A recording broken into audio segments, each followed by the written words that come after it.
Okay, good evening, everyone. Good to see you all on site and people who are listening to us also online. I'm really happy to be here today for the book launch with the co-author of The American Passport in Turkey, National Citizenship in the Age of Transnationalism, Dr. Özlem Altan-Olcay. And the other author of the book is Evren Balta, who is, I think, professor already. Özlem Altan-Olcay is an associate professor in the Department of International Relations and also the associate director of the Graduate School of Social Sciences and Humanities at Koç University in Istanbul, Turkey. And she has worked on citizenship, gender, and development issues. And I'm also very happy to have two discussants here who are with us to comment on the book. Our first discussant is Dr. George Blaustein, who is a senior lecturer of American Studies and History at the University of Amsterdam. He is a founder and editor of the European Review of Books, which is a multilingual magazine of culture and ideas. Thanks for being with us, George. And our second discussant is Dr. Alp, who is an assistant professor for modern Turkish history and culture at the Leiden University Institute for Area Studies, and he is specialized on the history of modern Middle East in the 20th century. And I am the chair and moderator of this event. My name is Beste İşleyen. I'm an associate professor in politics at the University of Amsterdam. And I am also co-leader of the Europe in the World team of Amsterdam Center for European Studies, who is helping us for this event, funding this event, in collaboration with the Turkey Studies Network, which is an independent initiative which involves colleagues across the Netherlands to study Turkish politics both in the contemporary period but also from an historical perspective. This book launch is also super interesting for me, and before I give the floor to Özlem, I also would like to say a few things, something personal. I have been living in Western Europe for 16 years, in the Netherlands for 8 years now, and now I have a permanent residence permit in the Netherlands. And I always receive this question from family members, but also from friends, both here in the Netherlands, but also in Turkey. Why don't you get a Dutch passport? Because I have the right to get a Dutch passport because after working here and paying taxes for 5 years, you are entitled for that. I don't have a clear answer to give them because you cannot have dual citizenship. I cannot keep my Turkish citizenship and get the Dutch one. And some people easily give up their Turkish citizenship because they think it's more practical. My reasoning is that it won't really change my life in the Netherlands because I have the same employment rights, I can get a mortgage, and I cannot vote for the parliamentary elections, but yeah, I can live my life here without much problem. But then the problem starts when you travel internationally.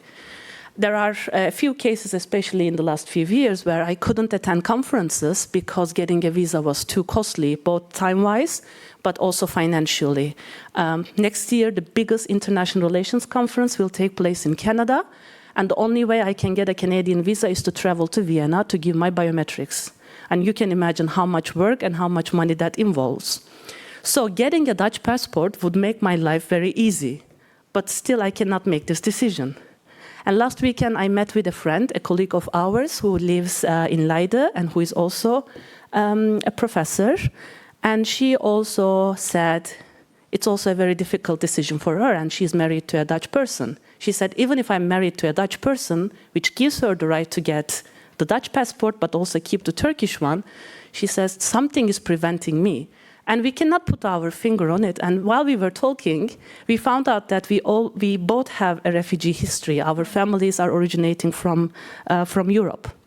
And they were displaced when the Ottoman Empire collapsed, but also afterwards from Yugoslavia during the Cold War period. And I just said, maybe this history shapes our understanding about what it means to be a citizen and where we belong. And maybe this is the reason why we make this decision to keep our current citizenship. That's why I'm super interested in knowing what makes people make this decision. Although the US passport allows you to keep your Turkish passports too, maybe that's also one way, one thing that makes this decision easier. But I'm really, really interested to know the reasons why people make this decision and what kind of motive they have in acquiring this. Özlem, it's great to have you here from Istanbul, and we look forward to your presentation. Let's see if the cases that I talk the stories of will convince you to change your citizenship status. First of all, I would like to thank everyone for being here in this wee hours of the day. I would like to thank the Amsterdam Center for European Studies, Turkey Studies Network, and SPAL for hosting me. A special thanks is due to Beste İşleyen and Imke Harbers and Virginie Mamoudou, I know who's listening online, for this gracious invitation to present our book, which we wrote with Evren Balta. But beyond this talk, I would like to thank you guys for organizing this collective visit and hopefully initiating this joint PhD program between the University of Amsterdam and Koç University. So, yes, this is a book about American citizenship. More specifically, it's a book about it's a book about the meanings and values different groups of people attribute to the status of US citizenship as they live their lives outside of the United States. In the book, we start out with a multifold goal. We start with the observation that contemporary political shifts tell us what we understand from citizenship regimes is changing. And this change is not only in terms of, for some citizenships, expansions in rights and opportunities, but for the most part, regression in what you can assume your citizenship can do for you. There is also a blatant growth in the inequalities between citizenship regimes, and these inequalities transpire not, again, in terms of rights and opportunities you can assume with your citizenship status as you live in your country of origin, but what your citizenship can do once you're outside of your country borders. So we want to ask also, what are the transnational values and meanings of national citizenship regimes? In connection with these two questions, we also want to explore US power, US soft power, the concept of the American empire, although it's hard to do that now. We have an American studies scholar discussing our work, but we're going to do the claim, in the lived experiences of people. So these are the three questions. And to be able to answer these questions, we went to three groups of people. We conducted in-depth interviews, about 110 of them in total, with three groups of people who were living at the time of the interviews in Turkey. And these interviews were about their imaginaries in some cases and lived experiences of being a US citizen outside of the borders of the country. The first group was parents who mothers traveled to the United States in the later stages of their pregnancy to give birth to their children there, so as to make use of the birthright principle in the United States, and the children would have both Turkish and US citizenship.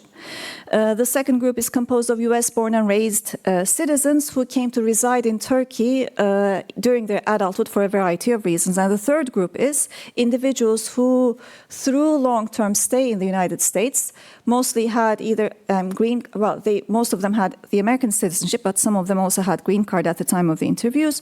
But at the time of the interviews, they had decided to come back and settle in Turkey. Now, of course, it would be nice to think that this is how we started the book. One of us said to the other, you know what, citizenship is changing. Let's think about this concept. And the other said to the, absolutely, let's rethink this relationship between inequality, citizenship, nation state, and transnationality. And the other said, got it. Let's do imaginaries and lived experiences of US citizenship from afar. But that's not how the book started. The book started with actually a very personal story, and this is a personal story, but I keep sharing it, so it's probably become very public by now. I was pregnant, and when I told my co-author, who is also a very good friend, that I was pregnant, and the first question she asked me was, are you going to go to the United States to give birth to your child there? I wasn't going to, and I did not, but during the moment of that conversation, we realized that this is actually a very familiar question. This is a question that is asked in Turkey among certain groups of people who either have wealth or have social connections with the United States. And we could also see in a scavenger hunt in the US media that this is not something specific to Turkey. Families from Russia, from Mexico, from China, South Korea were also doing this, anecdotal evidence showed us.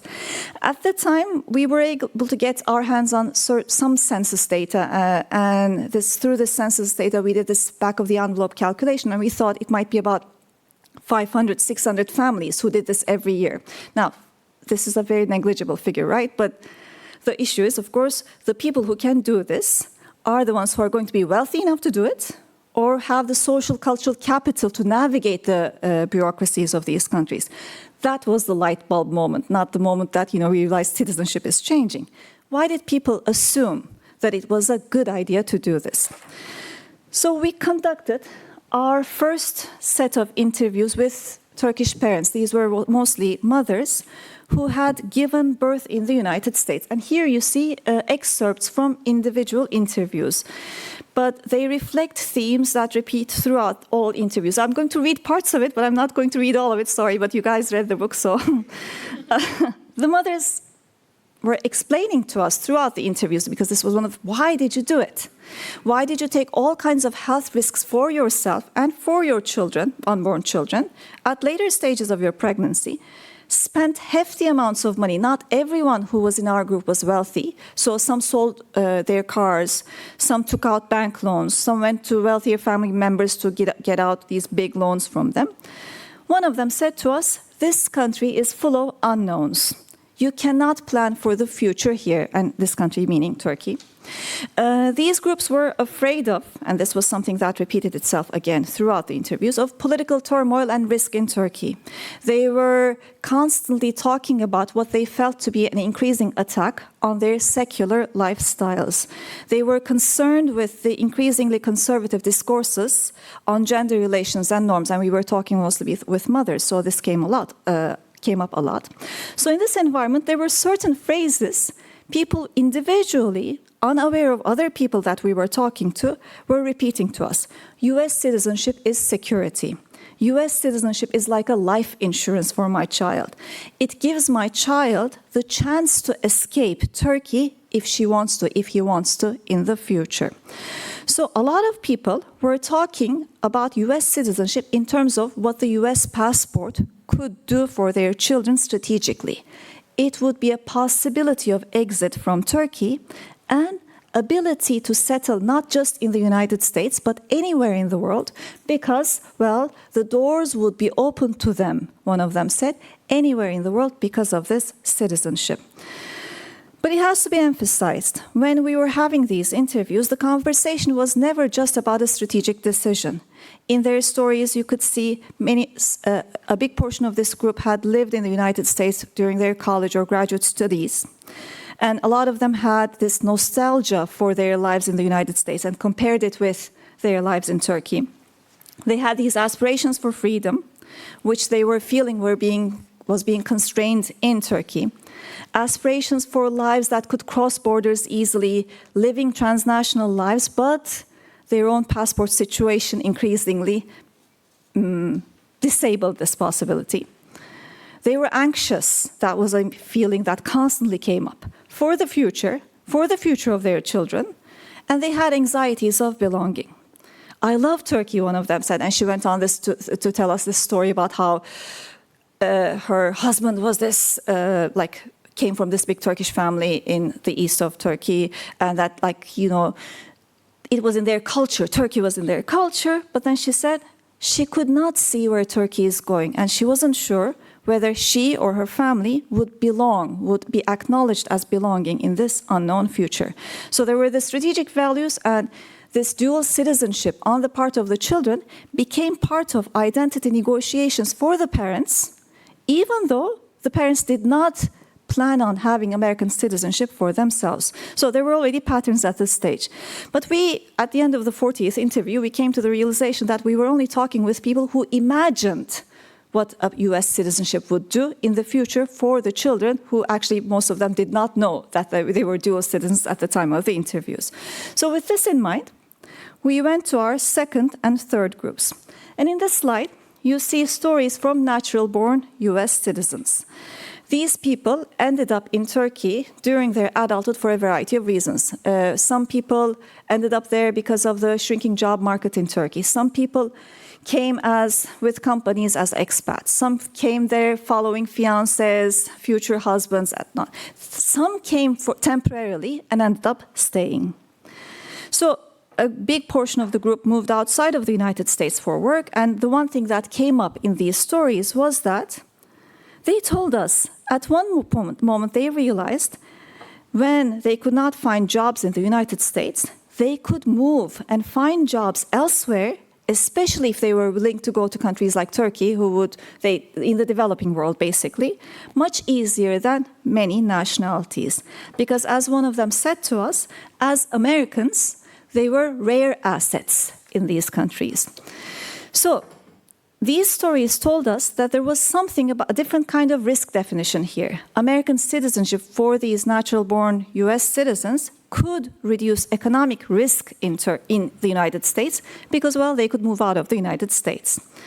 But what was more interesting, and something that emerged constantly in these narratives, was stories of upward mobility. Upward mobility in terms of purchasing power, upward mobility in terms of recognition, status, upward mobility in terms of career trajectories.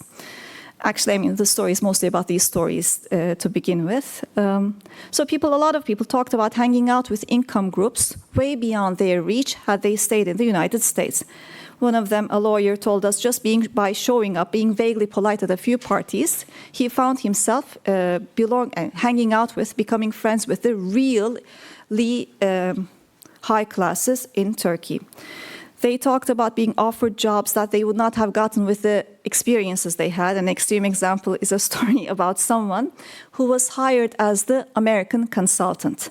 This person was hired as the American consultant and was paid a regular salary in a business area which she knew absolutely nothing about. And the employer explicitly told her, "You'll come to the meetings with me, sit with me at the table, drop some business lingo, and say, this is how we do it in New York." That's what she did, and she was paid. Another resembled his life in Turkey to the game Grand Theft Auto. And I didn't know what that game was, and so he told me, so you start the game in these terrible jobs, terrible apartments, and so on, but then through hard work, you improve your situation. But the punchline was that he told me that he would, and this guy was doing advertisements, commercials, he was in a TV show, and he came as an English English teacher. And he told me that he would not feel, he wasn't sure whether he would feel the same way had he stayed in the United States. So there were these instrumental advantages. But then, again, these stories were not just about the citizenship and how that citizenship was being recognized in Turkey. They were also talking about their identities as Americans. What kind of Americans were they living in Turkey? And there were two identity narratives that overlapped. And both of them were narratives of distinction, how they were different. The first one was about people distancing themselves from what they called as regular Americans being people who never left the United States. These people, according to these interviewees, had absolutely no idea of the rest of the world. They did not have the window looking in on themselves because they never left the United States. So they explained that they could be critical of US society, US government. In a way, these people who never left the US could be because they were Americans abroad. There was a second narrative, and in this moment they switched to being regular Americans, and when they started talking about freedoms, rights, and their upbringing in the United States with a critical voice. That's what distinguished them, they said, from the majority of Turkey or other countries in the third world. Well, this is not something that people could easily assume. And some tied their upward mobility to these dispositions.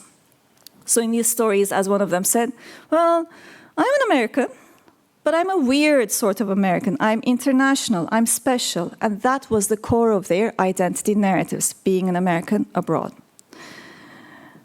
Our third group, yes, Our third group was Turkish Americans. These people had naturalized in the United States, so they had both the Turkish citizenship and the US citizenship, but had then, later in their adulthood, decided to resettle back in Turkey. And their stories repeated some of the things that we were hearing in other groups, but also they uniquely highlighted the value of mobility, something that Beste was talking about a minute earlier, provided by dual citizenship. As one of them said, well, when one is only a Turkish citizen, there is no predictability in the visa policies, which one of our students, Mert, is going to mostly talk about tomorrow, probably. And a lot of us can attest to this. But if you're an American, he continued, which he was at the time, travel freedom becomes a primary right for you. They also shared experiences of expanded employment and entrepreneurial opportunities in Turkey, not in the United States, in Turkey. These would not have been possible, they told us, had they never left Turkey, had they not had a set of experiences developed in the United States, or after those experiences, had they decided to stay in the United States instead of coming back to Turkey. So this dual advantage was that they knew Turkey and the United States, and they had official ties to both countries. Now, at the time, this was the more emotional set of interviews. This was the last group that we were going through.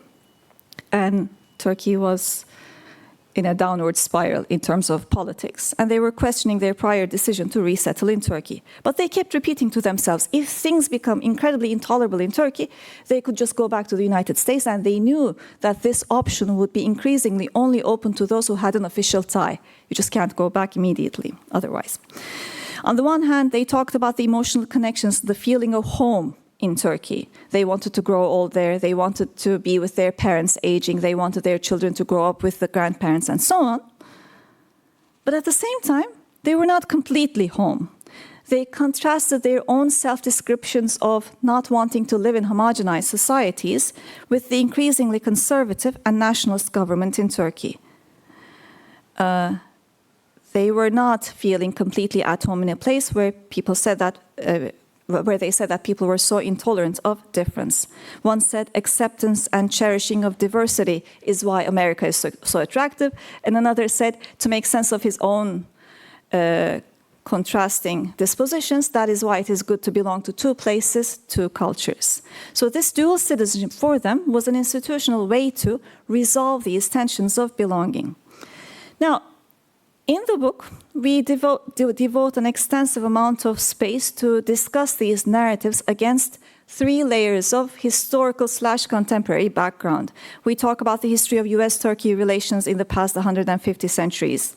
We also discuss the expansion of transnational processes through the rise of urban, secular transnational middle classes in Istanbul, in Turkey, but also elsewhere in the world. We talk about migration and mobility patterns that are becoming more intense. And we talk about the expanding acceptance of dual citizenship. On the one hand, you have this, but we contrast this with also de-democratization in Turkey. Right-wing and nationalist movements on the rise, right-wing and nationalist governments on the rise everywhere, and increasingly restrictive immigration policies that are trying to thwart these cosmopolitan wishes. And we do this because it is this historical background and contemporary context that answers our first question for us, the narratives of strategic values and identity meanings that emerge from these three groups. And both of these sets of values and meanings are distinct to the positionality of being situated outside of the United States. So from a strategic instrumentalist perspective, American US citizenship is a risk management tool. It increases one's ability to evade political and/or economic risk because it provides an exit option, unlike the passports of many citizenships. It's also a facilitator of unequal geographical mobility because seamless boarding crossing is much more possible if you have the US passport in contrast to, again, many other passports. Not only that, being an American citizen enables those who move outside of the United States with the possibility of retaining one's class and status positions, and even upward mobility in many cases, something that migration studies scholars would tell us is not possible for the majority of immigrants who leave their countries of origin. As an identity narrative, on the other hand, the status of US citizenship becomes a signifier of a complex set of claims of cosmopolitanism, modernity, the West, a way to negotiate hegemonic national narratives, as well as carve out a space of distinction among these diverse narratives. Again, has to be emphasized that these are possible if you're outside of the United States, in our case, in Turkey. So my final slide. It is on the basis of these patterns that we make 4 interrelated arguments in the book. National citizenships are unequal with respect to strategic instrumental values they generate outside of country borders. And we can see these inequalities through the experience. We can see these inequalities not necessarily in terms of geopolitical relations, but rather through the experiences, narratives, and practices of individuals who strategize, who make sense of their lives at the intersection of institutions that regulate citizenship, unequal proliferation of state powers, and also individual resources which themselves are always unequal. So national citizenship continues to matter in the age of transnationalism. But we can capture its significance not just by a focus on domestic context, but we should also look at these unequal opportunities any national citizenship offers, unconfined to state borders.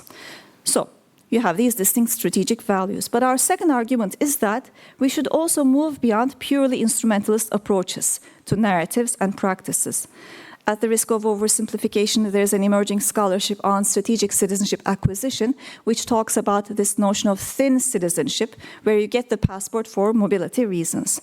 But in the book, the narratives that we have collected crystallize the tensions between one's citizenship status and one's sense of belonging for different reasons for all groups. Based on these narratives of belonging and identity, we emphasize that citizenship is still uniquely important in shaping identity negotiations outside of one's country borders. And we propose that maybe some citizenship statuses, whether it's the US citizenship or whether it's a combination of citizenships, are more capable of resolving or making sense of these tensions than others. So we have these hierarchies of transnational meanings and values attached to national citizenship status, and we propose perhaps we should also rethink the concept of transnational citizenship. Again, at the risk of gross oversimplification, transnational citizenship is a concept that explores identity narratives and cultural practices beyond the nation state and connects that with intensified cross-border mobilities, exchanges, flows, group formations that are not nations necessarily. We suggest that this is a world in which your ability to do that, to claim transnationality or to become part of mobile networks, depends on whether you have an institutional bond to a privileged national citizenship. So there's a connection between the two. But this is not just about inequalities between citizenship regimes either. It also overlaps with inequalities that are locally situated. Your access to US citizenship, if you're not born there, will inevitably depend on your ability to go to the United States first. Or for those who are born with these more coveted citizenship statuses, the opportunity for transnational mobility will become the source of locally situated hierarchies, not in your own country maybe, but elsewhere. So again, conditions of transnationality therefore are going to be shaped and distributed as a result of inequalities between and within citizenship regimes. And our final argument. We try to connect all of these narratives to a discussion of how US global power works today and the contours of the American empire. This is a story we included in the book as well. As we were doing this research and collecting these interviews, somebody from the US consulate in Ankara contacted us. And he found out about our research and he had this question and he wanted to know whether we had an answer to this question. And his question was, how was it that, he said, anti-Americanism in Turkey is on the rise? It's extremely high, even though everyone he came into contact with wanted to live in the United States. And I don't think he was satisfied with the answer we gave in the thick of the research, but over time we were able to rethink this question. There is an indeed seeming contradiction. You have these public opinion surveys and this sustained attraction of being an American citizen. And we argue that this tension itself is productive of global power relations and the place of the United States in the world. Geopolitical power of the United States is discussed often in terms of material inequalities between states and the shifts in these material inequalities, but maybe a more full picture would trace this power's links with transnational imaginaries of and experiences with U.S. citizenship. When U.S. citizenship, so we want to study the American empire's complex workings not through just U.S. foreign policy, U.S.-Turkey relations, which we do devote a lot of space to, but the privileges people associated with the status of the citizenship in Turkey. So this is a different kind of border formation. You have the physical passports expanding the US borders to include distant locations through individual imaginaries of and experiences of mobility and privilege and identity narratives that juggle multiple layers of belonging. When US citizenship is valued and found meaningful for a diverse set of reasons outside of the United States, now, the American dream of multiculturalism or upward mobility, now probably more defunct in the United States than ever, survives now, is moved outside of the United States, and that becomes part of the contradictory workings of the American empire. Thank you. Thank you.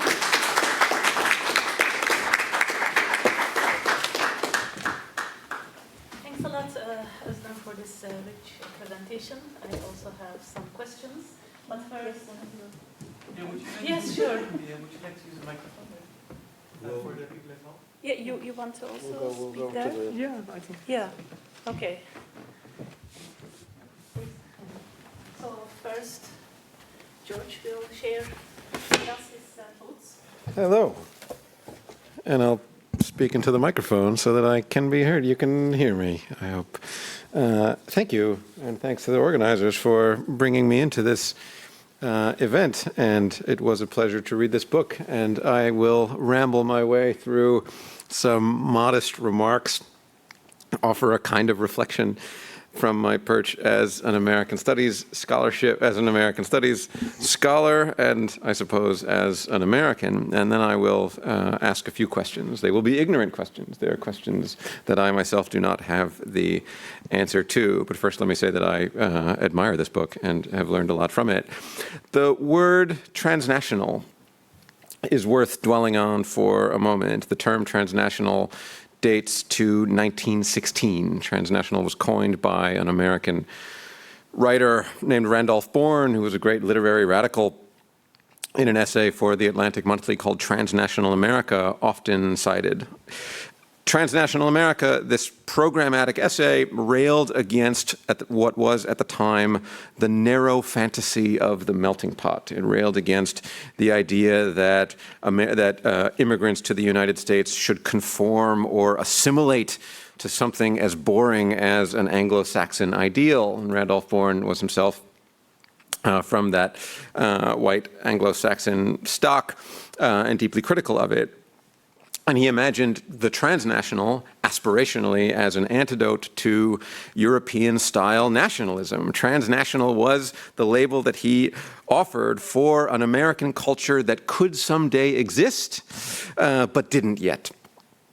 And Bourne, writing in 1916, made the case for dual citizenship against the 100% Americanism that was then gaining ground. Bourne himself would die in 1918 of the Spanish flu. The modern passport that we now know emerged in the passport as a technology in its modern form emerged in the aftermath of the war that he himself opposed.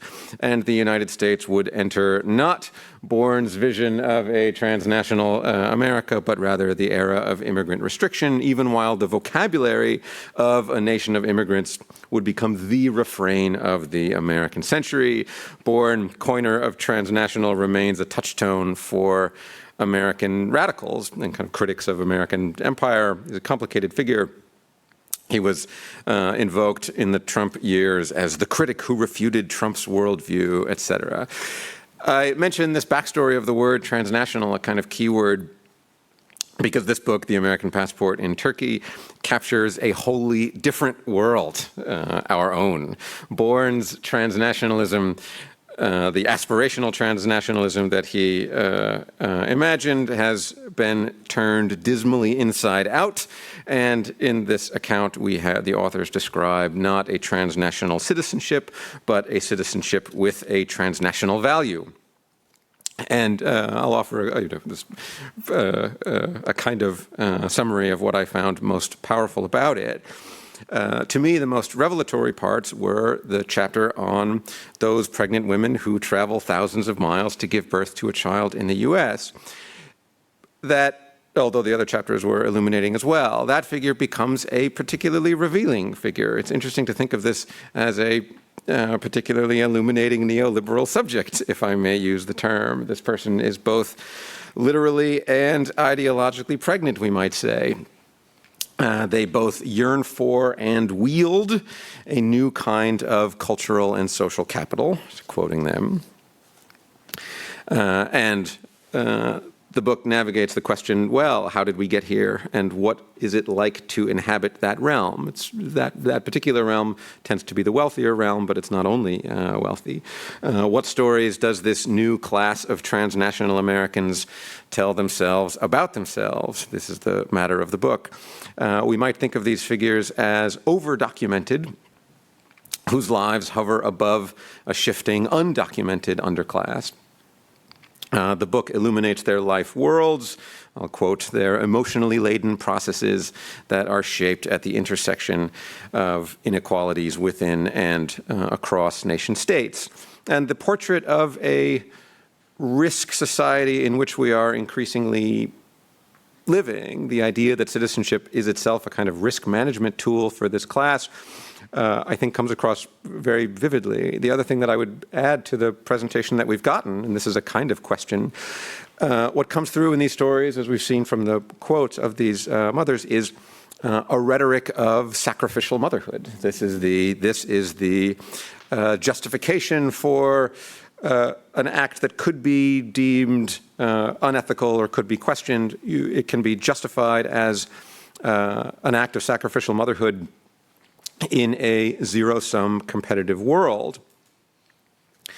That is how those calculations are justified. That's not to demonize those figures by any means, and the book is quite sympathetic in general. There aren't any truly villainous characters in the cast. What's that? Trump. Well, that's true. That's true. I'll come to that in a moment. And we do end up with an interesting portrait of American empire that accords well with an internationalist American studies as it's currently understood in my own highly provincial field of American studies. That portrait of empire exists in geopolitics and in everyday life. We've framed it here around contradictions and novelties. I'll emphasize a few of them just for discussion purposes.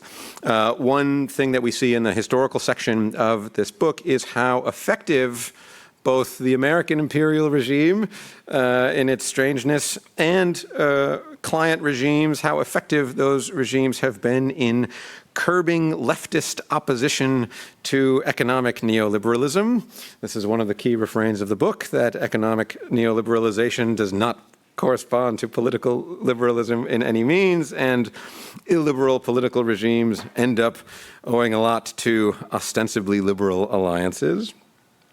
One thing that I would question is whether anti-Americanism is the right word. The label anti-Americanism tends to group a lot of things that are that we might in fact want to disaggregate as we think about this subject. But it is certainly interesting that that on one hand there is an inherited mystique of an association of America with freedom and secular modernity, while on the other hand, clearly that has become kind of arbitrary, deterritorialized. Here we have a post-territorial empire. Citizenship means access to that center of power. And that post-territorial aspect of American empire, along with the fact that the American dream, such as it is to be found more outside the United States, outside the center of the empire than it is inside the empire. That is indeed a kind of novelty of the American empire today, such as it is. Quality of life, opportunity is elsewhere. Another question now that I think of it is,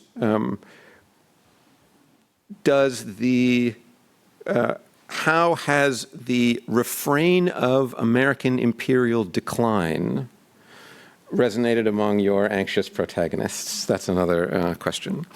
Let me bring this around to three broad questions. The book is not framed around polemics or provocations, to its credit. It lets things be messy, but there are a few threads I would like to pull. The broad context of the book is a renationalizing political climate in which citizen regimes everywhere are being renationalized, or at least in general. And the conclusion notes, and I think this is strong, the conclusion notes that, in a sense, the Trump administration has been following the restrictive turn in citizenship regulations of many European states in the last 2 decades. This is something I want to elaborate on. It's powerful to think of Trump as following a European trend. So that is a question about Europe, America, and Trump, especially since now American and European liberals live in a kind of shocked horror at the specter of Trump. Second thing I would have you perhaps elaborate on in our conversation is the timing of the book. It was written at a moment of growing gloom. The interviews themselves are conducted from 2011 through 2015, I believe, and it's published in 2020. This is not a weakness by any means. What we get is a longer durée of neoliberalism. The last question I will have for us is that I read the book as a critique of, or at least demystification of, what is called cosmopolitanism. These interview subjects articulated a cosmopolitan ideal, the kind of thing that Randolph Bourne himself would have highly embraced, and yet, as we see, that ideal is tightly linked, as they write, as the authors write, to their class status and sharpening inequalities both at home and around the globe. Those are my points for you. I want to emphasize again that these are questions I genuinely do not know the answer to, and I'm all the more interested to hear perspectives that are not my own. Thank you. Thank you, George, for that points. And now we look forward to your comments. Thank you, George, for raising the bar. It's really a pleasure to be here. Thank you once again for Beste, and I know, I think, and also wrote the first email, I believe, for inviting me here. So I'm very happy to be here.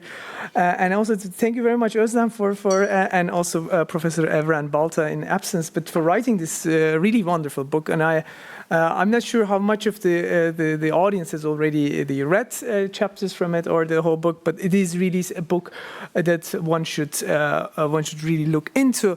And I must admit, this is also so I work on transnationalism, not necessarily transnationalism as such, but I work on transnational politics. So I am interested in how non-state actors can have a role in international politics. I am interested in international ideologies, but in a very different historical time period. So I was, but I had it put me back into some of the core readings on transnationalism that I had done throughout my graduate years, and I'm very happy. And I must say, as a historian, if I may call myself as such, it's also the historical embedding of the book is really really very impressive.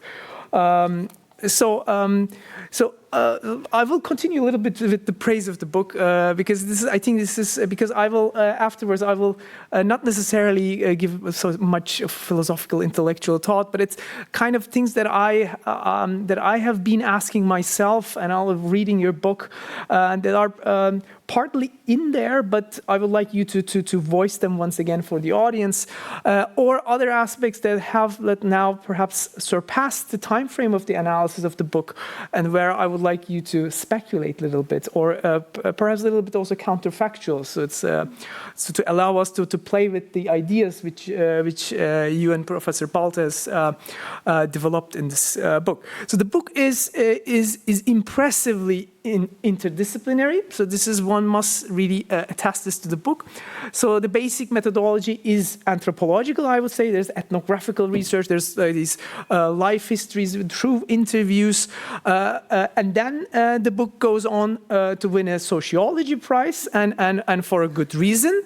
because it is able to connect and explain wider societal developments, and not only in Turkey, by the way, but also a kind of a global sociology as such, if I may say. And then it is written by scholars of political science in a department of IR.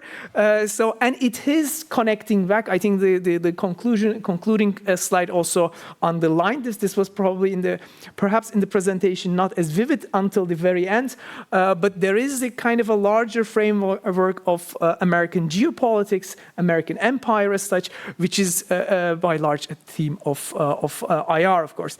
And of course, if you want to narrow it down, it is a contribution to globalization studies, transnationalism studies, of course, and more concretely citizen studies and migration studies. So, in a way, and this is, I think, the impressive part, since I am now finishing the manuscript of my book, but your book manages to be theoretically sophisticated always, but still remaining accessible, I've thought, so for a general readership. So it's not very jargon heavy, and it's very accessible. And then we have these very specific life histories which are very detailful, but you're able to connect them with global trends and geopolitical currents, and also the local context. So my first question is related to one of the core themes of the book, which is about privilege. People who are privileged themselves and seeking privilege through citizenship. And this is, I think, interesting because either they seek it for themselves or for their children. And in doing so, you have interviewed mostly upper middle class people in Turkey. So this is especially chapter 2 and 4, and then people who also explicitly, and most of them, I think there's 1 or 2 exceptions, who identify themselves as secular, modernists, if not Kemalist even, and kind of also not hesitant to call themselves Turks in their self-identification. So. Now, you conducted these interviews in a time frame. This connects also to the last question I think George asked. It's from 2012 to 2013, and then the last batch, I think, until 2015. So it's, of course, a time of change in Turkey. But now, as a scholar of Turkish studies, looking back into the scholarship that was being published in those years, the scholarship was still in the mainstream of the 2000s at that time. So such figures who were explicitly secular and modernist in their outlook, they were very much caricaturized in the scholarship in that period. So they were kind of ridiculed in their overt secularism and in their kind of. So it was also part of the, of course, post-secularist trend and the postmodern studies, and it's in Turkish studies we call it the kind of the post-Kemalist paradigm. So and it's and the research you have done, the empirical research, very much contradicts the publications that were coming out at that time. Of course, things have changed in Turkey and also in Turkish studies. And you have managed, and this is something you have managed to be very empathic about your audience. So taking them seriously as such. So because we have, and the issue is here, we are dealing with privileged people who are coming from a privileged background, seeking further privilege, transnational privilege through citizenship, but they feel precarious. They feel that they are in a precarious situation. And this needs to be taken seriously. And you give also examples that some of them also have returned, indeed returned, so after you have conducted your research. So how should we deal with social precarity and cultural concerns of a privileged class or group of people in terms of analysis? So this is, I think, a major question.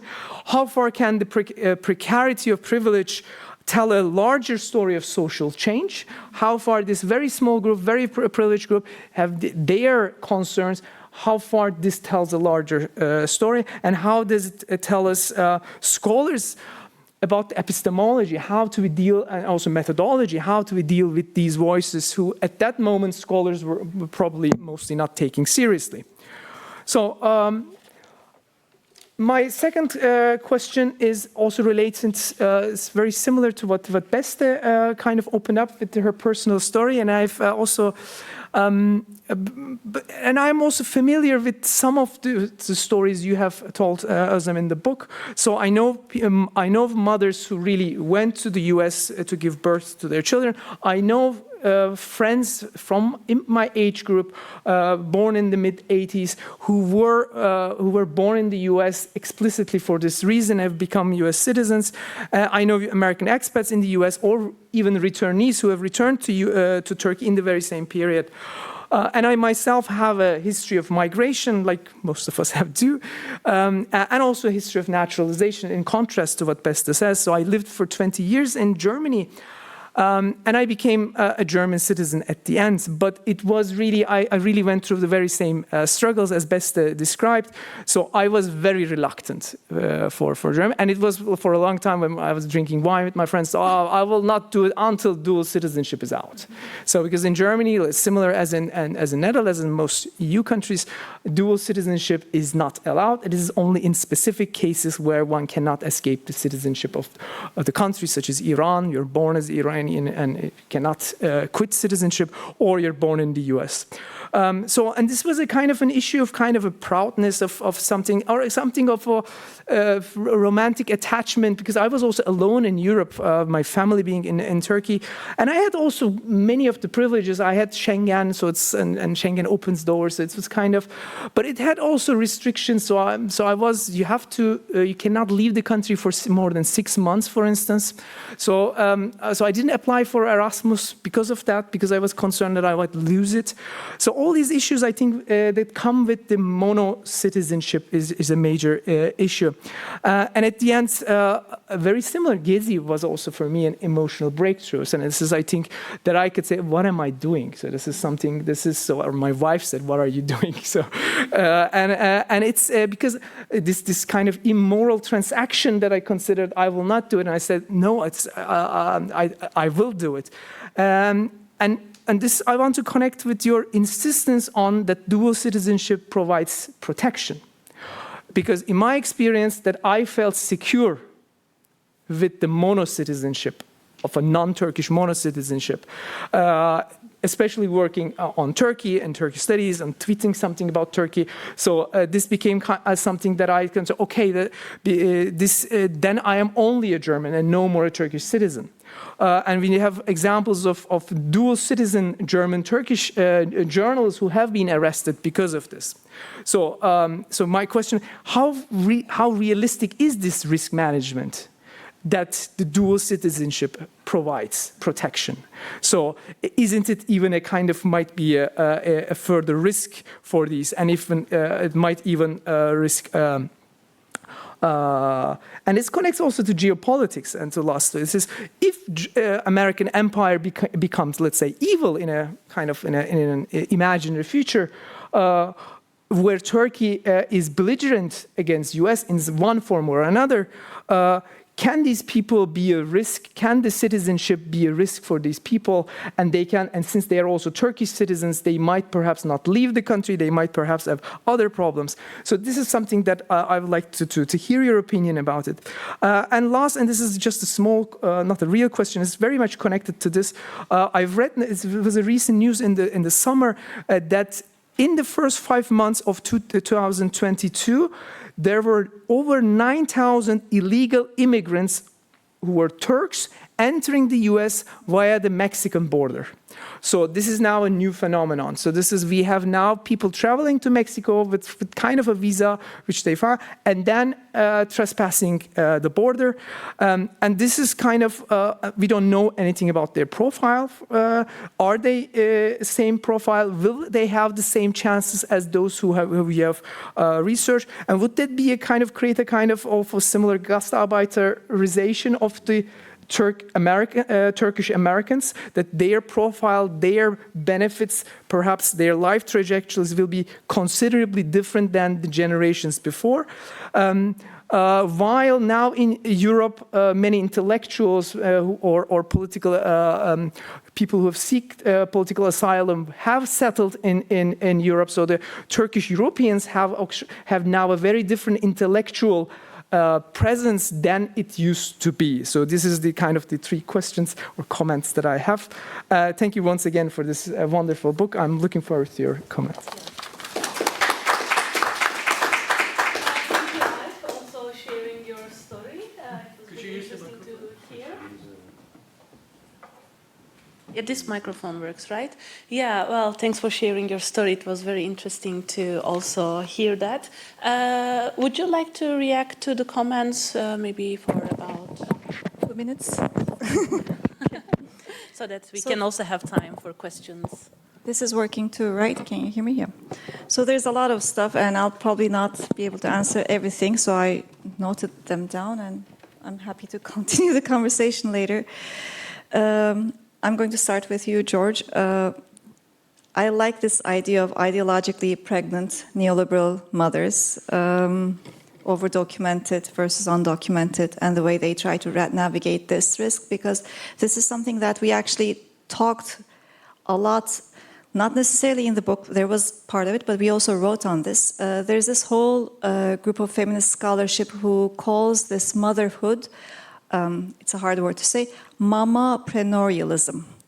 So this idea that every mother has to be entrepreneurial and sacrificial, so there's this emotional laden part to it too, to make the best possible choices for the children, so the children have this seamless path towards all sorts of mobilities in their lives. And in an article that we wrote, and we didn't explore it again in the book much, we made the argument that whereas this neoliberal figure, especially in Western Europe and North America, where the mothers, the Asian mother, the tiger moms and stuff, it becomes a little bit even more laden with neoliberalism, because now these mothers have to make the right choices for the children even before they're born. And they're trying to game a system,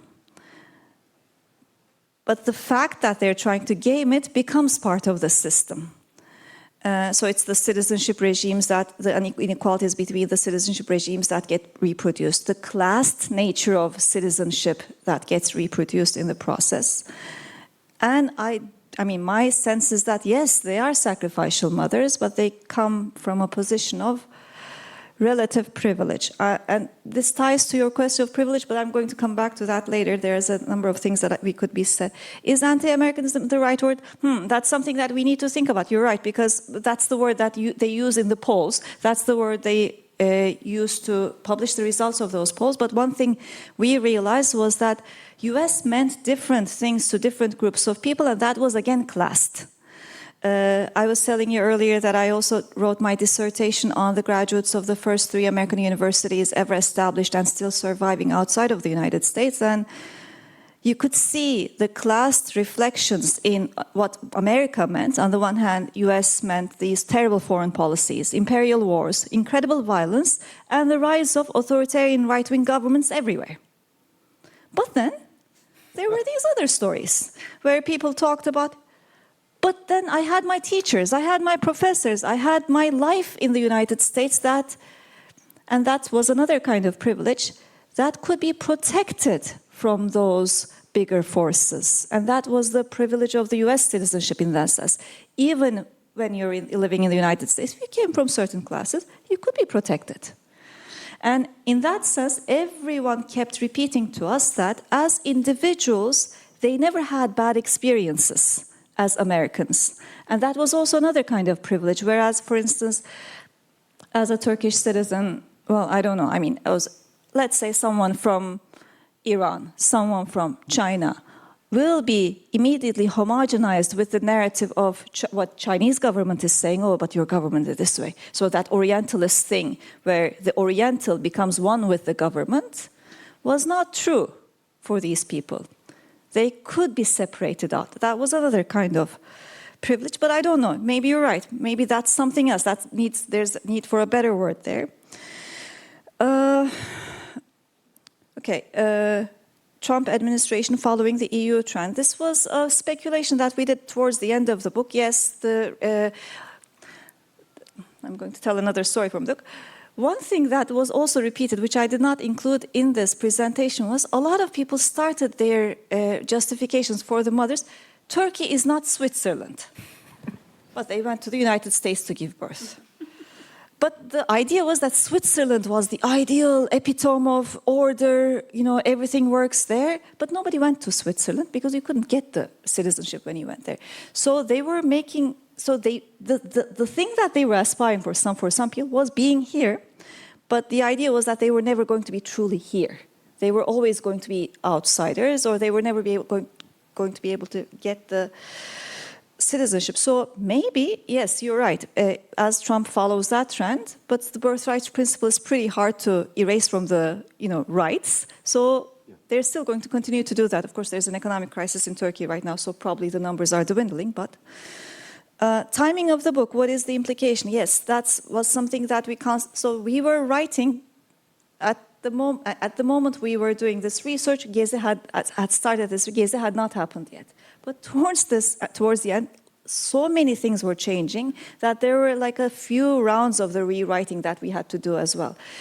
But that timing is important for capturing these narratives on the one hand, but I think there's also something beyond that.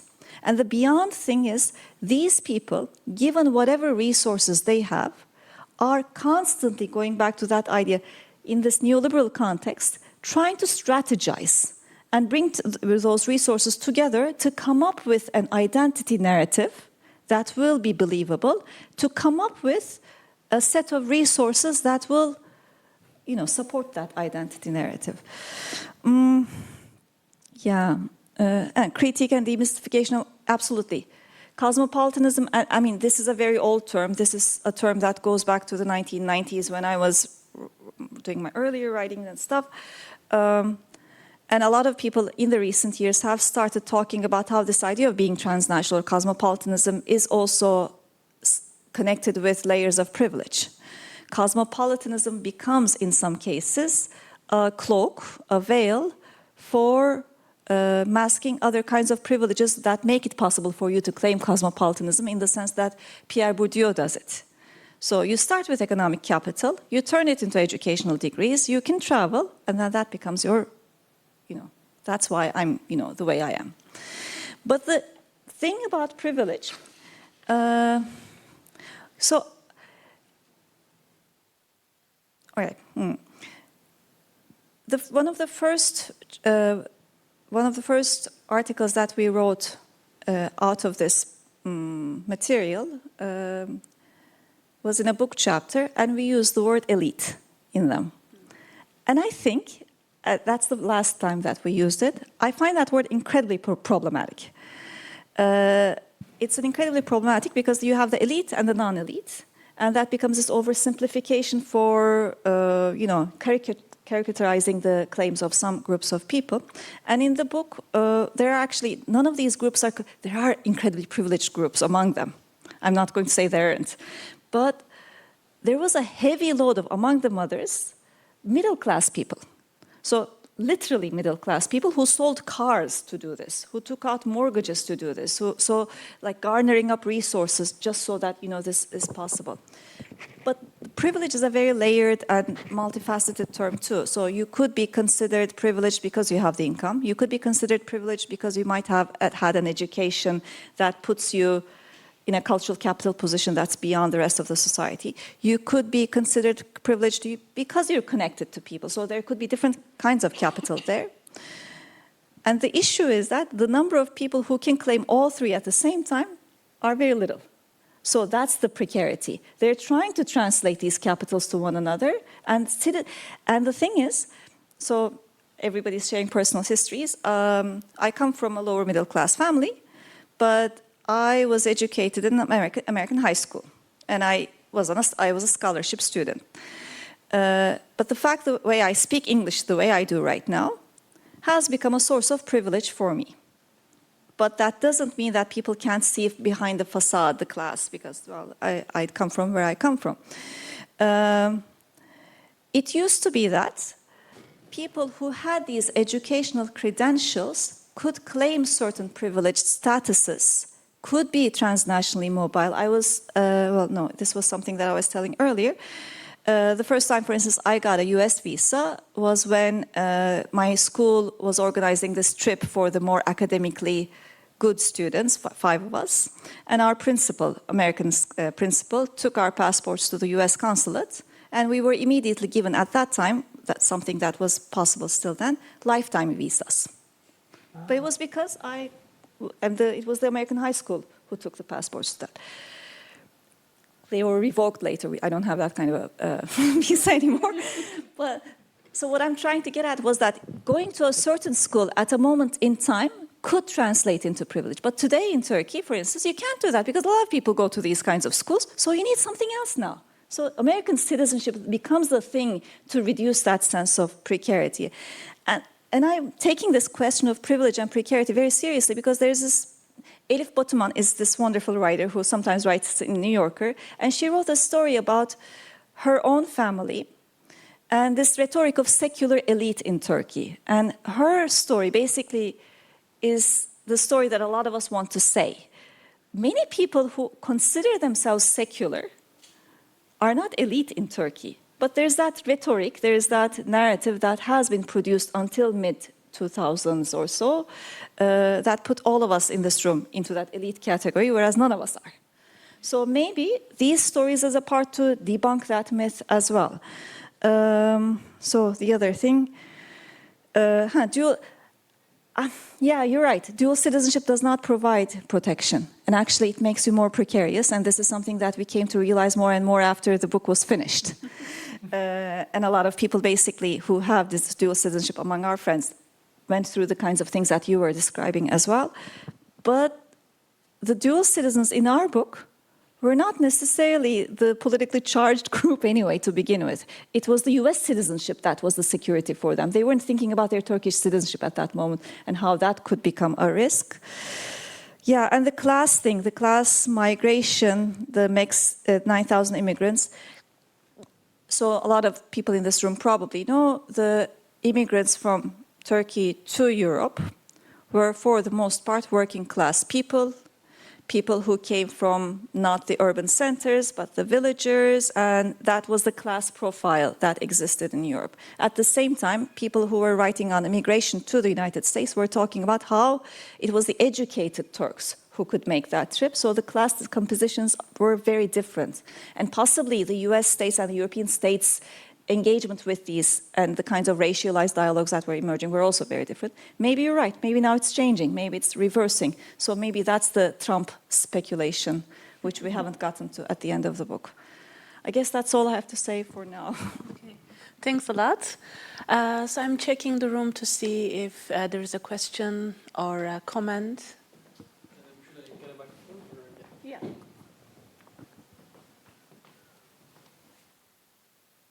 Don't be shy. I have other questions too. So I sit in the front row, so I'm going to ask the first question as well.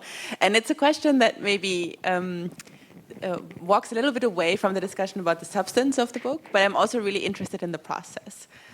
So I think it's very remarkable that you managed to write this book with 2 people.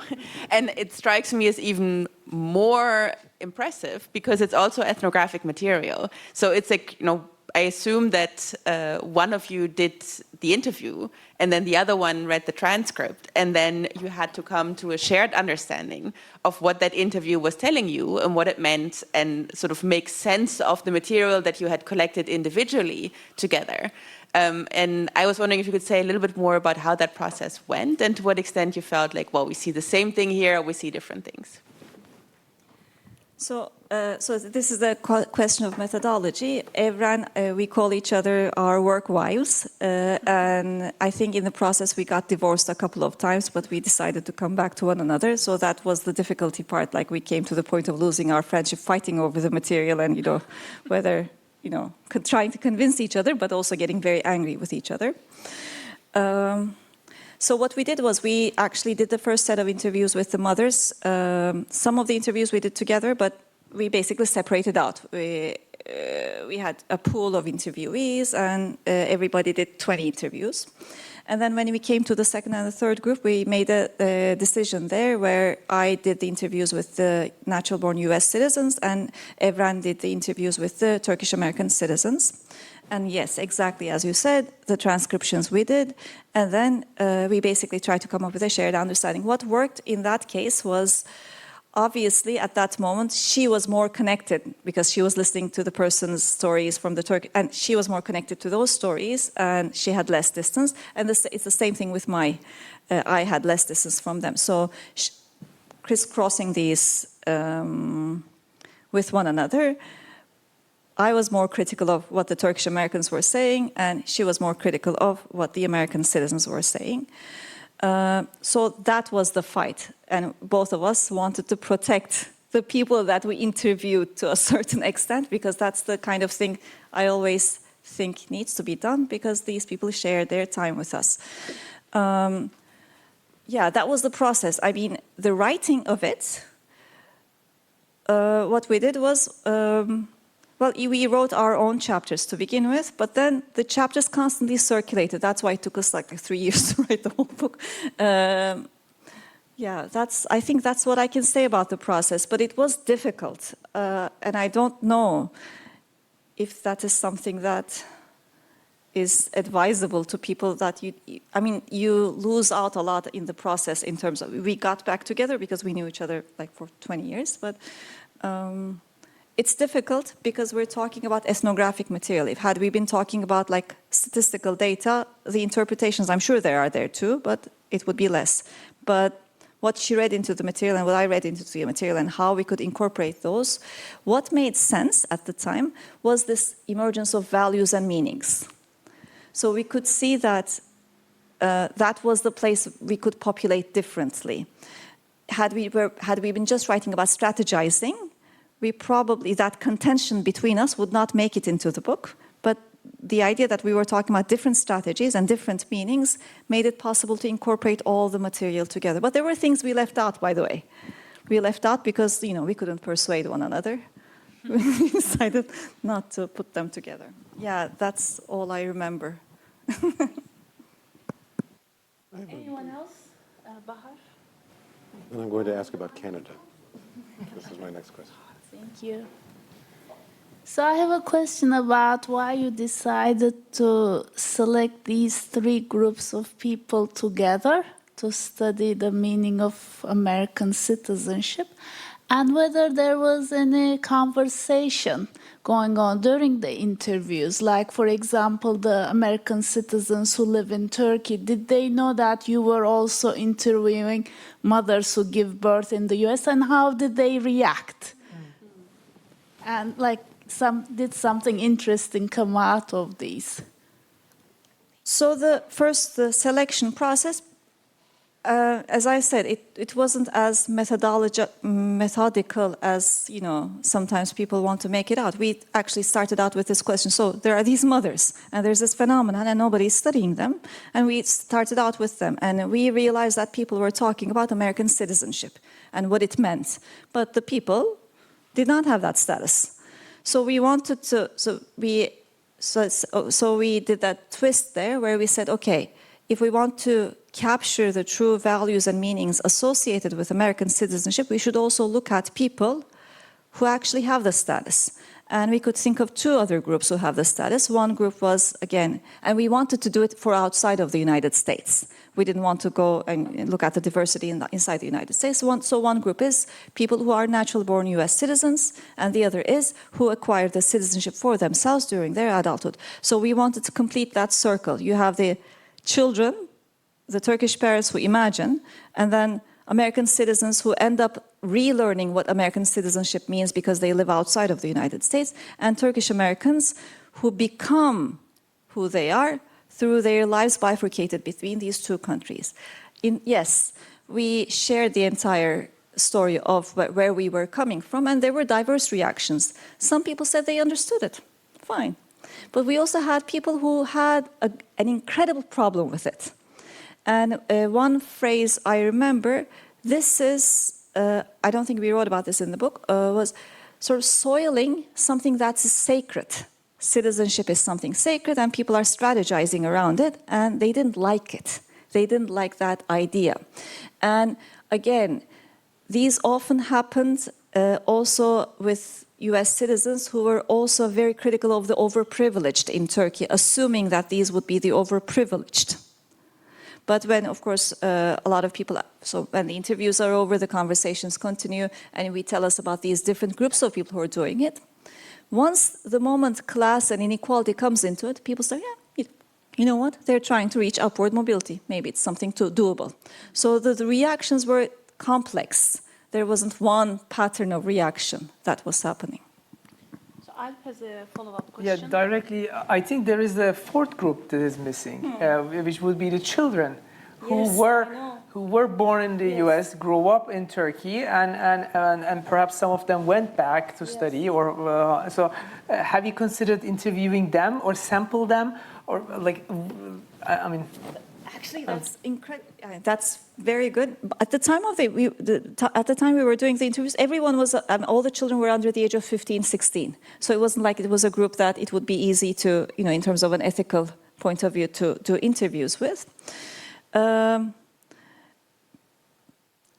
We know from anecdotal evidence later on, some people did end up in the United States, some of these children. But weirdly enough, for instance, there were, again, I'm talking about things that I remember, I think people that we stayed in touch with.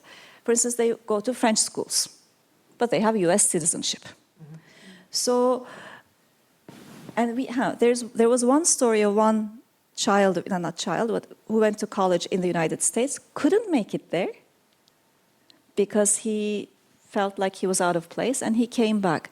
So this aspiration itself, in some ways, is not always very realistic that people are going to make it there either. It's just this life insurance again. You don't use your life insurance until you die, right? So, so it was the same thing. They wanted to, if this is an option, I'm going to get it for him. If he uses it, he uses it. If he doesn't use it, he doesn't use it. And the sense that we got was that it would be only the children of the parents who themselves opted to live in the United States with them for a while who would be able to, completely immerse themselves in the others would come back. We had a couple of US citizens who were married to Turkish citizens and who had adult children, and they had been in Turkey for like 30 years or so. And one of them told us that his son would go to and live in the United States, and he had gone to college there, but he had come back immediately, only if Turkey evaporated from the face of the earth, that he couldn't make it there, but he was completely socialized in his privileged networks in Turkey. The other one said, well, one of them, she, again, American citizen, born and raised there, came to Turkey because, well, her husband was Turkish. One child went back, stayed there, and her claim was, linguistically, she was able to acquire English in a way the second child could not, even though mother was American. So there are all these acquisitions, acquired languages, acquired cultural practices, and some families are going to be able to do that, others will not. But it would be a great idea, actually, to think about following what the children do. I think it would make sense in a way as a kind of multi-generational novel. I mean this, and I mean that for a few reasons. As I was thinking, as I was reading the book, okay, what is there a contemporary writer, a contemporary novelist whose mode of storytelling, in the mode of the kind of realist novel, whose mode of storytelling corresponds to the picture of the world, here? I can think of a lot. There's a whole genre of the kind of new American immigrant novel, the new kind of African immigrant novel to the U.S. that comes to mind. An immigration novel that is, so to speak, unpegged from the classic American study, the classic American novel of, poor Jewish immigrant, or the Rise of David Levitsky type novel, and I don't know enough about contemporary international literatures to identify it, but that strikes me as terrain of a kind of new international novel of manners that would capture, in a way, these unequal citizenship regimes and the unpredictable ironies of them. I mean, that's, I think, what is interesting about the book. It's like, I think there's the risk of overusing the word privilege. There's the risk of overusing this. What we mean something quite specific by it. We mean something. It's a label for several different things. The problem with the term privilege is that it tends to flatten it into a sort of individual complicity of these figures, as if we would expect them to do something different, when in fact they are, like, everyone seems like, even the people who are making this calculation feel in the book like they are dependent variables in a arbitrary system, in a kind of in something that's really quite arbitrary. Birthright citizenship in the American context is itself a kind of arbitrary thing, even though I am an American, as an American, am sentimentally attached to birthright citizenship. And within the U.S., if the people who would challenge birthright citizenship tend to be the xenophobic assholes who I would reject. We'll come to that later on. Anyway, that's why I find myself wanting the container of literary narrative to avoid the flattening of, to avoid the possible flattening into the term privilege.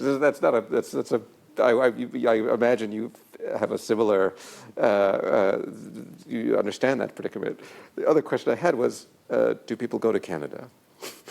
There's the other North American birthright citizenship place, and I wondered if there were similar package tours to give birth in Canada. I don't know. There's someone else in the audience that might know a little bit more about that, but Eda, maybe? Yeah, I was actually going to ask the same question because I have a friend who gave birth in Canada like 3 or 4 years ago. So she was telling me that she has the opportunity to get the citizenship when her child is going to turn 18. So it was a little bit more than this story, I guess, a little bit step forward, because by this way they can also, the parents can also get the citizenship. The same thing with U.S. citizenship too. Oh, okay. If the children turn U.S., I mean, if they turn 18, they can actually make an application on behalf of the children, on behalf of the parents. But these parents were not calculating. The other thing is, of course, weirdly enough, the average age for these mothers, fathers were actually they had all given birth in their 30s. So they had accumulated all sorts of capital before they were able to do that. They were not people who were getting married in their 20s and even immediately giving birth to children. So they were not thinking that far ahead. They were thinking of just getting children out in case. Yeah. Canada, yeah. At the time we were doing the interviews, we didn't hear any stories of Canada, but people all the time told us about how they didn't go to Europe because of the restrictive immigration policies in Europe. And the idea was, something to think about. The idea was that if the children ended up in the US, for some reason, they were going to be able to go into that melting pot. Yeah. They were not going to be outsiders. That was the expectation. That was the dream of the United States. But maybe there is now a tourism that we should follow the tracks of. I mean, if there's something, I mean, my impulse with this story is to unlump things and to emphasize the distinctions. So the three groups of people that form the corpus, keeping them distinct is where the argument is strongest. The fact that the neoliberal mother has nothing really in common with the Turkish American return migrant, because the point is that American citizenship itself means three utterly, it's disaggregated into this kind of bizarre four-dimensional thing, or it's not even one thing. That, I think, is what's so charming. Something that I didn't talk about here much, but that was something incredibly surprising. So, these mothers were doing this so that their children would have freedom from Turkish authorities, Turkish authoritarianism, and whatnot. And then, when we came to the natural-born U.S. citizens, we started hearing things like, Istanbul is a place where I can be free. So the word freedom started coming up in the narratives of people who did the reverse of the journey that the mothers imagined for their children. So freedom became something completely different for these citizens who came to Turkey. It meant freedom from rules. They could escape rules because the U.S. government would, protect them. uncertainty. This is the uncertainty creates also it creates a kind of an anarchy, of Yes, course. and they like anarchy, that. you are free. Yes. So this is so, and That's the Turkey, frontier thing Yeah, we were that's right. talking about earlier. So the idea was that, well, the U.S. frontier is closed now. The frontier space is California is done, right? You can't move westward anymore. The frontier was now this utter freedom, anarchic freedom. The thing that you can do, the idea that you can do anything, was moving elsewhere under the protection of the U.S. government, who promised to protect its citizens wherever they went in the world. So. As pioneers there. Yeah, exactly. It's this curious postmodern pioneer, and it's a very powerful image, I think. Yeah. Well, we are reaching the end of time, and I also would like to say something. So, of course, your data was collected up until 2015. A lot has changed in Turkey. It has become worse politically and economically, but the United States is not doing good either. And especially my red line was the anti-abortion debate. So I have a close friend too who gave birth in the United States, but at the same time, both the husband and the wife have both the education and also the networks to go and work in the United States, but they don't choose to do it. They still live in Istanbul, but they want this assurance for the kid. And one of the reasons that my friend gave me back then was like, yeah, I have these, concerns as a secular, and I want my daughter to grow up in a place where, a free lifestyle can be ensured for her. And when this anti-abortion debate started, I told her, do you really want your kid to be brought up in a country where people are really supporting this idea? Because you can criticize a lot in Turkey, but anti-abortion, I think for feminist groups, will create a lot of, social movement activities. So my question is hypothetical. Do you think your data would tell you something else if you collected it maybe this year or last year, considering what happened after Trump, but also developments in both countries? That's a very difficult question to answer. My sense is that there might be some differences, but I still think that people, if they had the capital, they would still go.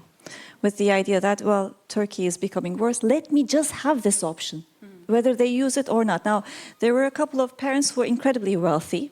They had lived in the United States for a long time, even that one had a company. And I asked them, why didn't you get yourself the US citizenship? And the answer they gave, well, tax purposes. And I said, and then, why are you getting this now for your child? Well, he'll decide when he comes of age at 18. If he wants, he doesn't want it, he'll just get out. So having that option, because you can't see 18 years into the future.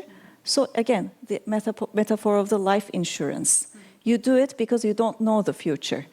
Things might suck right now, but you don't know how much they will suck in Turkey or in the United States 18 years down the road. So it's strategizing, that neoliberal figure, trying to optimize on the basis of the risks you can perceive today. Yeah. Okay, is there a last question or a last comment before we conclude? I would make one last point about anti-Americanism, which I did not mean as a critique. The reason I question the label is that, in fact, the material you describe is more interesting than the label anti-Americanism would. The label anti-Americanism makes it. That makes it sound like it is a measurable or quantifiable form of public opinion, when in fact there's a far more interesting array of cultural expressions in the first chapter on imagining America in Turkey, some things that I did not know of. For example, I would like to read the book Metal Storm, which there's one quite wonderful paragraph that I flagged that describes, on one hand, of the movie Valley of the Wolves, Iraq. These are some Turkish reactions to the American war on terror. As an American studies scholar who knows very little about Turkish cultural production, I was intrigued by that, as well as by Metal Storm, which portrays a fictionalized war between the Turkish and U.S. armies in Iraq, the invasion of Turkey by U.S. troops, and the successful retaliation by a Turkish spy in Washington and New York. I'm very excited about this genre. I wish that I had the language skills to read it myself and assign it in my class on international perspectives of the United States. So thank you for that. Well, thank you, Özlem, for being with us and for the great talk. And thanks to Alp and George for their comments and questions. And thank you to all who is with us on site, and also to the audience who is joining us online. The ones who are joining us online will not have the drinks, so you missed the drinks.